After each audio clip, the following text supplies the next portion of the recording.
कोणाचं बंद झालं? बंद झालंय. मग कोणाचं चालू आहे आणखी सांगा. शेवटी खाली आणू नका, पेन खाली घ्यायचा नाही तोपर्यंत.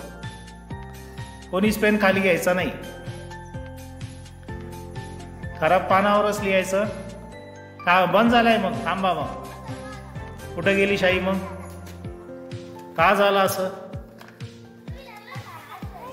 कारण काय झालं, पेनची शाई वापस आली. का वापस आली? जमीन त्याला गुरुत्व आकर्षण शक्ती त्याला खाली ओढते. त्या नीप मधून शाई कुठं आली? तुमची खाली आली. म्हणून तुमचा पेन चालणं बंद झालाय.